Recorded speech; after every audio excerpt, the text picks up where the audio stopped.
So good morning mga kalupa, panibagong property na naman tayo dito sa Tagkawayan, Quezon, Barangay Kinatakutan.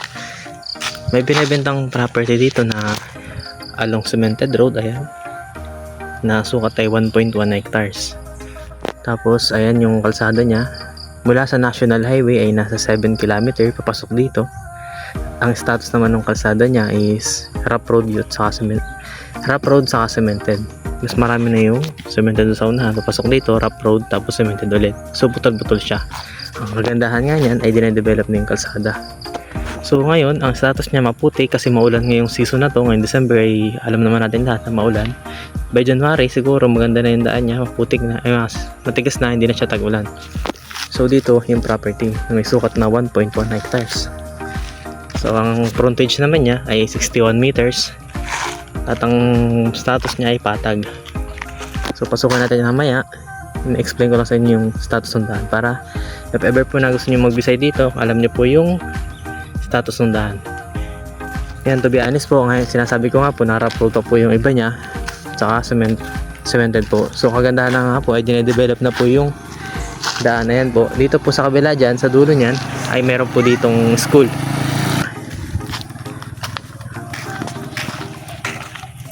Maganda po yung kalsada niya kasi malaki po. So po ang 4 wheels, mga inutay-utay na po nilang gawin. So ito dito po sa loob, dito po yung property side na to. Pasok dyan. So ito po, pasukin po natin yung loob ng property.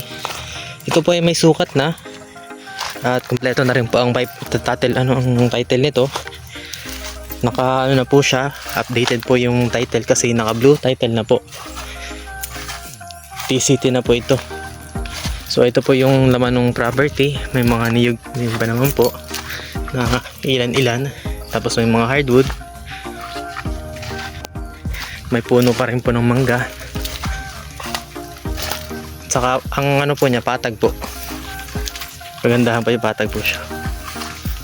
So ito po.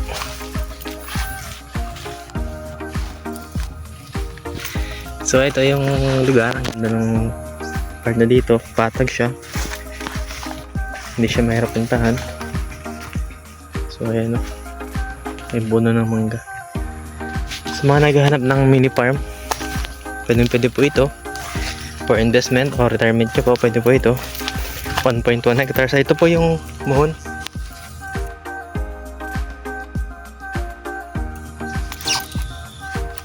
Ayan po yung muhon nyo na patunay po na may sukat na po siya. So ayan po, ito pa ay malapit lang po sa town proper ng Tagkawayan, nasa 8.4 km po. 19 minutes driving naman po, sa motor po yun. Mas mabilis po siya pag naka kotse or 4 wheels po. So ayan po, may prutas po. Gandahan nga po na itong property ay malapit lang po siya sa kalsada, cemented road po. Napakamura po nito para sa along cemented road kasi kadalasan po mas mataas po presyo ng iba pagka ganito po malapit sa kalsada. Ang presyo po nito ay 1.2M po. Tapos TCT title na po siya, blue TCT title, ready to transfer na po. May lot plan.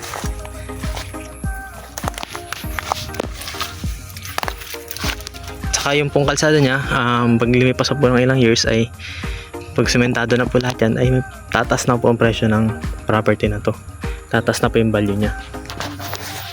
So yun nga po, ayun po yung muhon. Kagandahan po niyan is madali na po siya ay pa-relocate if ever po na gusto niyo po.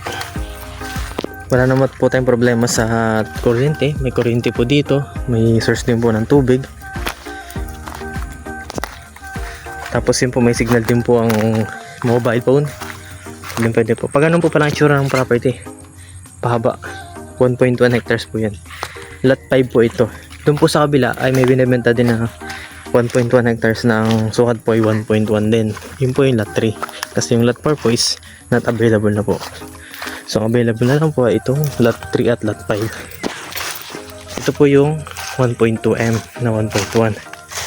Kasi ito po ay May TCT po ito. May CTC po. So yan po yung status niya. Medyo slow po ng konti dito. Ito po ay patag. Yan po ay tubigan. O rice field po.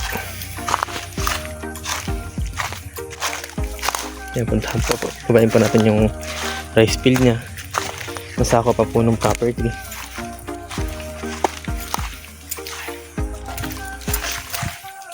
Magandahan po dun sa lugar doon, sa party doon, ay ang gaganda na po ng mga kabahayan po ng mga nakatira. Talagang nire-develop na po yung lugar. Tapos yun po yung kalsada nga po, sinesemento na. Kilala naman po natin na ang Tagkawayan Quezon po ay isa sa may develop na lugar. Meron na po tayo dito ng Jollibee, may McDo. Saka may ginagawa din po mini mall po dun sa part no McDo. Pure Gold po yata or LCC. Pero yun po, develop nga po itong lugar. Napakaganda po. So yan po yung rice field. Nasako po. Ayan, ito po. Medyo maulan lang po ngayong season na to, kaya maputik po talaga yung property.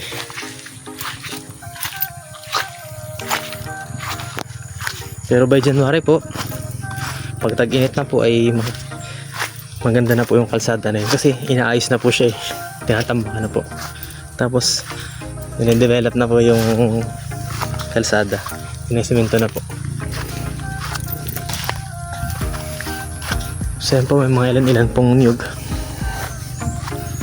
Mga ilan-ilan po siyang puno ng niyog.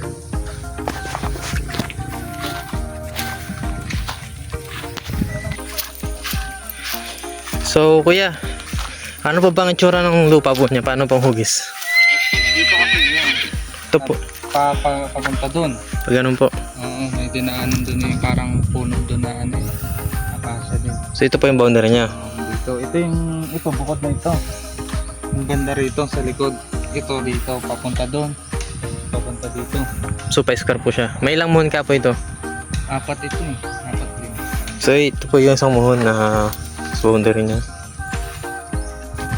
So ayan. Yan, may nakita ba tayo isang mukhang dun. Meron yung tinatapatan dito. Meron pa diyang isang muhon. Okay po. Ito dito, ito na. So ayan po, may mga muhon na po siya. Madali na po siyang ipa-relocate if ever. Pong part na to, bandang likod na po ito ng property na boundary na po. Then nakita nga pa natin yung mga muhon doon. Dito na po yung boundary niya. Pa-square po siya. Mayroon po siyang 4 na muhon. Napakaganda po ng property. Tapos along cemented road pa po. So sa mga nais mag-incur pa nitong property, ay lalagay ko po dito sa vlog ko yung number ko na available sa WhatsApp, sa Viber, saka lalagay ko po dito yung Facebook ko po. Saan niyo po pwedeng makontak. So yun mga kalupa. Napakaganda po nito. PM lang po kayo sa akin for more details po. Susunod ko po sa inyo yung copy ng title. PM nyo lang po ako. So yan, kung kayo po makakabili nito ay maaari po kayo gawin yung subdivided ito. Kasi doon po sa part ng lot 4, yung po nakabili ay sinubdivide po niya. May nakabili na po sa loob ng 2,000 square meter. Ang benta po niya ay 600,000 po. So ang lapit lang po ng difference niya sa 1.1 hectare na ang presyo po ay 1.2 M na 10,000 square meter na po yun. Pwede po ito. Yan mga kalupa, at ever na mabili nyo po ito ay pwede nyo pong gawing business na like sasubdivide nyo po siya na 1,000 square meter, tapos bibenta nyo po siya no? mas malaki po kasi doon po nga may nagbili po doon na 2,000 square meter 2,000 square meter na presyo po ay 600,000. So paldo na po agad doon ang laki ng tubo niya kasi magkano na naman po yung lot 4 kaya nabili yun 1.2 M po. Ayan, pwede po ito kasi malapit nga lang po sa sementadong kalsada. So yung mga kalupa,